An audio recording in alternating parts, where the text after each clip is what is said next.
Halos 45 milyong pisong halaga ng ari-arian ang napinsala sa sunog sa isang mall sa Naval Biliran. Inabot na mahigit 2 oras bago naapula ang sunog na umabot sa ika-4 na alarma. Iniimbestigahan ang sanhi ng sunog. 4 ang sugatan at binabantayan naman ang nasunog na lugar para maiwasan ang pagnanakaw. Pinulong din ang mga apektadong tenant at negosyante para sa ibibigay na tulong ng lokal na pamahalaan kasama ang pagbibigay ng pansamantalang pwesto. Nakaburol na po ang magpinsang namatay matapos matrap sa abandonadong kotse sa Olongapo City. Labis ang panghihinayang ng mga naulilang kaanak. At mula sa Olongapo City, saksi live si Jamie Santos. Jamie? Pia, nagluluksa ang pamilya ng magpinsang binawian ng buhay matapos niyang masuffocate sa loob ng isang abandonadong sasakyan dito sa Olongapo City.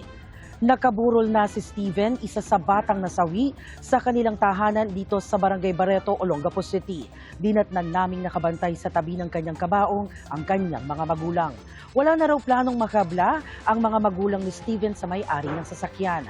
Wala naman daw may gusto na nangyari. Hiling na lamang ng mga magulang ng biktima na maialis ang kotse sa lugar at matulungan sila sa burol at pagpapalibing sa mga bata. Bukod kay Steven, Pia, nasawi rin ang kanyang pinsan na 4 na taong gulang din. Pia, sa Martes, planong ihatid sa huling hantungan ang batang si Steven. Live mula rito sa Olongapo City, ako si Jamie Santos, ang inyong saksi. Nilamon ng apoy ang isang motorsiklo sa Sibulan, Negros Oriental. Sakay pa nito ang may-ari pero napansin ng rider na umuusok ito.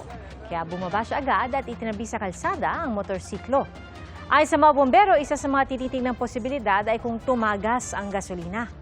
Posible rin daw na nag-short circuit ang mga kable ng motor. Mainit at maalinsang panahon ang inaasahan sa bansa ngayong weekend, kabilang po sa Metro Manila. Umabot sa danger level ang damang init sa Dumangas, Iloilo ngayong araw. Posibleng dumagas pa rin ang makaranas niyan hanggang Linggo. At binabantayan pa rin ang bagyo na may international name na Sinlac sa labas ng Philippine Area of Responsibility. Patuloy ang paglapit nito at posibleng pumasok sa PAR sa susunod na linggo ayon sa Pag-asa. Wala pa itong epekto sa bansa ngayon at nakaka-epekto sa bansa ang ridge ng high pressure area at easterlies. Kritikal ang isang rider sa salpukan ng motorsiklo at ng isang truck sa Dawin, Negros Oriental.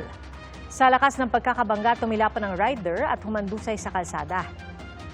Ayon sa mga pulis, mabilis ang takbo ng motorsiklo at hindi na umano nakapagpreno ng makasalubong ang truck.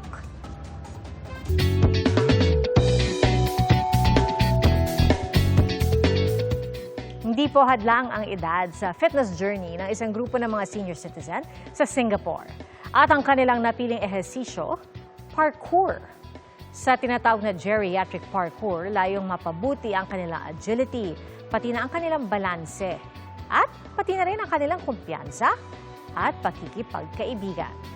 Ayon sa kanilang coach, kapag maganda ang agility, mas mabilis na makapag-react ang kanilang katawan. Pero syempre, dahan-dahan pa rin at idinidisenyo ng coach ang mga stunt batay sa kakayahan ng kanyang mga estudyante.